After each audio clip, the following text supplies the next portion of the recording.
Story 1. I was in a restroom once and overheard a group of girls at the sinks. One girl says she wanted to buy a leather jacket but was going to wait because it's a big purchase.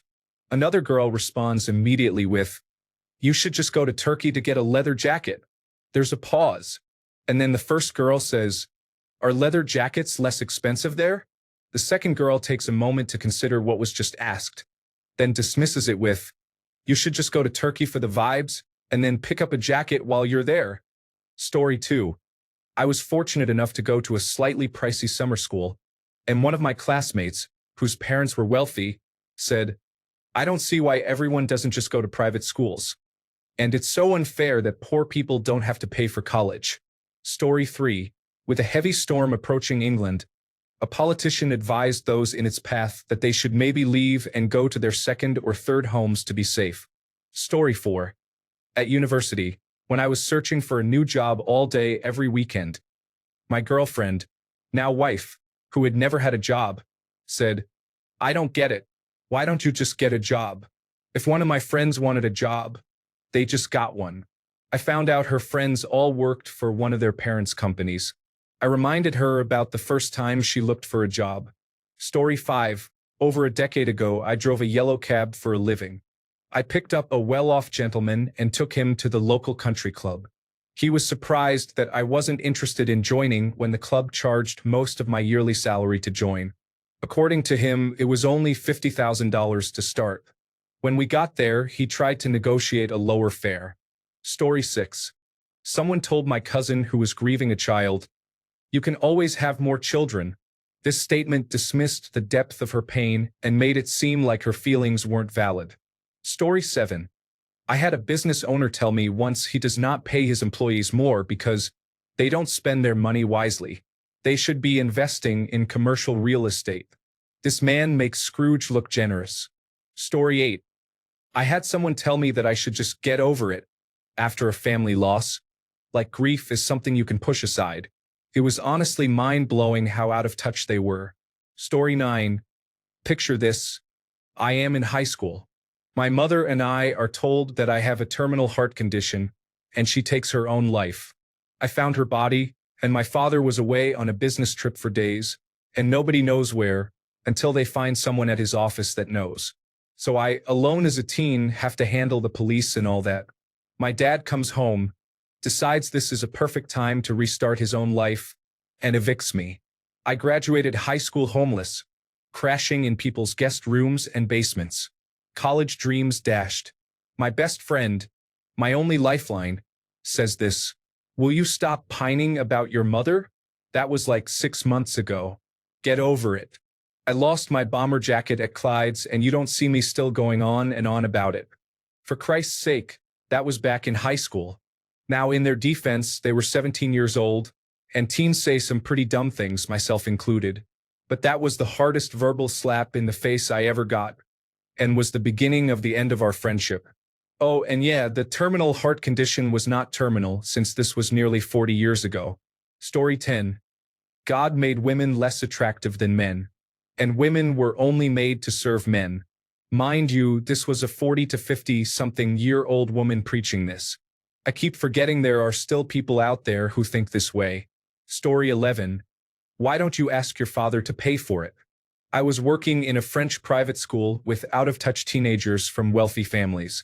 Each year, they would do a school trip either to Asia or North America. One of my students just could not afford it. The trip was so expensive. And the others could not understand why. Like, can't the parents pay for it as theirs do? They were nice kids, but sincerely could not understand that not everyone was as privileged as them. Story 12. If you give a homeless person $100, they'll spend it in a day. If you give a rich person $100, they'll put it into savings. Yes, Mason, give money to someone with no money, they'll use it to meet their needs. Give money to someone who already has their needs met, they can afford to put that money away for the future. Story 13. An acquaintance of mine who is extremely fascinated by wealthy people told me that she has a friend who buys branded clothes and donates some to her, because she doesn't wear the same clothes more than once. I felt really sorry because they are both not wealthy and they think that wealthy people never repeat clothes. Story 14. I'll go with that other chief executive officer of a healthcare insurance company who talked about how they received insults and death threats from people after someone close to them died because they had denied them the payment. People get dehumanized when they are behind a keyboard, said that person. Story 15. When a teacher said to me, "You're not slow like these others. It's hard to believe you grew up poor. It's almost like you're white." I think I was 10. Story 16. My very, very wealthy boss was telling me about her recent vacation with a private plane to a private yacht anchored off some beautiful island once, and she looked right at me while knowing exactly how much money I made because she hired me and said, "If you ever get the chance to do this, you really should." I just sort of blankly looked at her and said, "You bet." Story 17. Avocado toast is the reason millennials cannot afford houses. An example of how out of touch wealthy folks can be with the realities and struggles of everyday life for the rest of us. Story 18. My coworker's son was having some behavior trouble in school. She went and bought him and his fellow troublemakers a large amount of candy to have at lunch because she didn't think it was fair for them to lose a few minutes of recess. She really is one of the dumbest people I have ever met. Stunningly stupid. Story 19. My wife and I had a stillbirth. A friend of mine's baby was a little irritable, and so my friend turned to us and said, "Are you sure you want kids?" I also got a comment from a work colleague, "It's all for the best." Story 20. My boss at an old job let one of his friends who sold insurance come into the shop, it was an auto garage, to give a pitch about buying insurance from him. No one took any of the brochures. We just stared at the guy. I was being paid $10 per hour, as if I had the money to take on extra bills for no reason. Story 21. In high school, my wealthy friend got a brand new Ford truck after her first car, which was a Jeep. They had to get rid of the Jeep because it didn't have side impact airbags, and she needed a car with side impact airbags. When she was telling us all this, I said, "My car doesn't have side impact airbags. It's a 10-year-old piece of junk. My mom got it for me for cheap." So my wealthy friend said, "I guess your mom doesn't really love you then." Story 22. 2 weeks after my miscarriage, a colleague said, "I need to talk to you because I think you would have researched this stuff before you got pregnant. Can you tell me all you know about how child benefits are calculated by the government?" Story 23. I like Scandinavian men. They are mean and abusive but sexy, and I won't have to work because they will pay for everything. I was almost not allowed to work because of my abusive ex. Surgery is unnatural, and I would never get surgery, right before I got my gallbladder surgery. I don't have any help. I'm all alone. Her family sends her money. She doesn't pay her own bills, and I let her move in for less than 1/3 of the rent because she's 19. That's disgusting. I don't understand how anybody can get that low. Talking about homeless people. I was homeless when I was 17. I don't take medicine. It's all addictive. First off, it's a nasal spray because she was sobbing about how she can't breathe. Second off, she was addicted to fentanyl like 1 to 2 years ago, smokes $200 of weed every month, and has a new vape every week. She starts tweaking if she can't get weed or a vape. That's not a real job. That's such nonsense. What a bunch of bums. About people selling $5 bouquets on the side of the road. She didn't have a job before she moved in with me. Story 24. My father-in-law, who was born in 1953, told me it would have been wise to invest in Apple in the 1980s. That way I would be rich now. I was born in 1995. He is a retired doctor with more money than God and lives in a massive house and buys his cars outright with cash. And he has a $1,250,000 boat. He also asked, "Are you guys maxing out your 401k plans?" To which I replied, "No, we can't." And he couldn't understand that we couldn't budget in such a way to max them out without missing rent payments. Story 25. Someone told me I had white privilege because I'm Asian once. They were fairly adamant about it. Apparently, I am not susceptible to racism because I'm technically white, and all Asians are white passing. It was a weird time. They seemed to be very freedom fighter for all people of color type people, but somehow ended up going full circle racist. Story 26. I went to get sushi with my mom, and she ordered a spider roll that she didn't think was very good. I then watched her call over the waiter and heard her tell them the roll wasn't good and that they should try this other place in town and take notes since they know how to make it right. I yelled at her, and she just looked confused and said she was just trying to help. I tipped really well and apologized to the waiter on the way out. Story 27. Jacob Rees-Mogg, Tory scum and the patron saint of out-of-touch individuals. When campaigning many years ago, he was accompanied by his nanny at 27 years old. He then was quoted as saying, "I do wish you wouldn't keep going on about the nanny. If I'd had a valet, you'd think it was perfectly normal." Story 28. Talking to my Generation Z niece and nephew during the time of the stimulus checks. Only people who made less than $80,000 received it. We were talking about receiving it in the mail, and she made a face and said, "Wait, you make less than $80,000? I live in a low cost of living area where the average income is around $50,000, and my niece has wealthy parents who bought a business for her to run." I just laughed and said, "Yeah, a lot of people around here make less than $80,000. Story 29.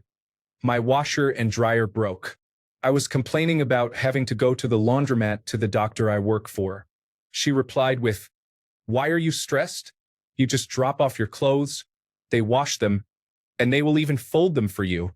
She pays for the laundry service there. I obviously have to use the coin machines and wait while I do it myself."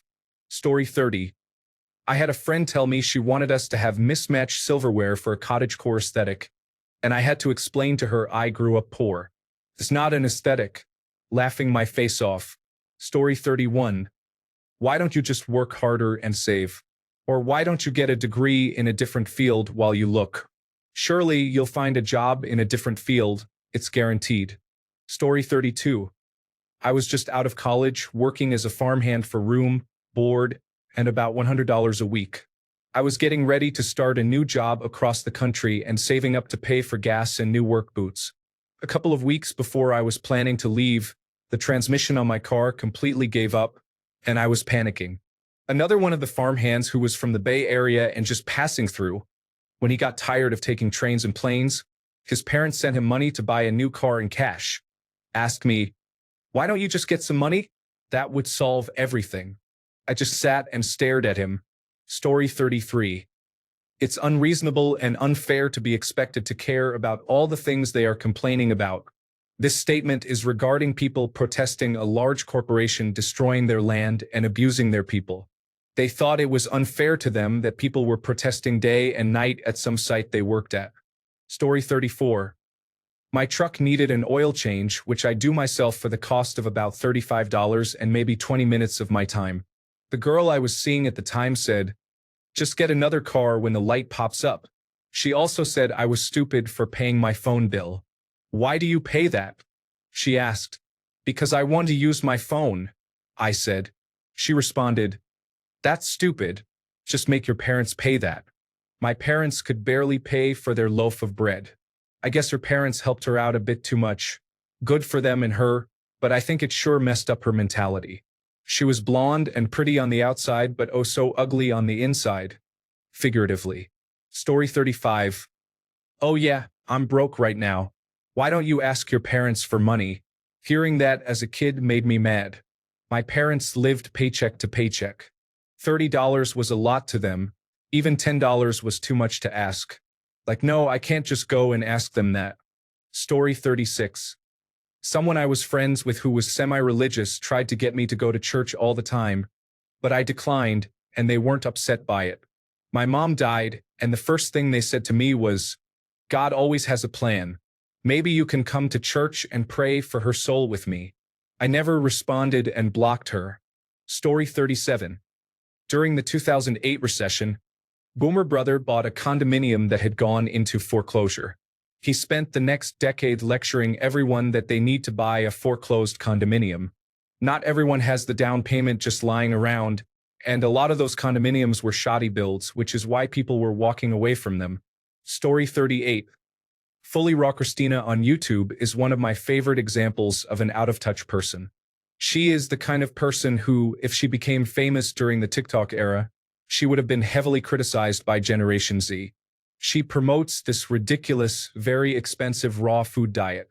To prove once and for all that her diet is affordable, she filmed herself shopping at Whole Foods to show she could make 3 meals with just $20.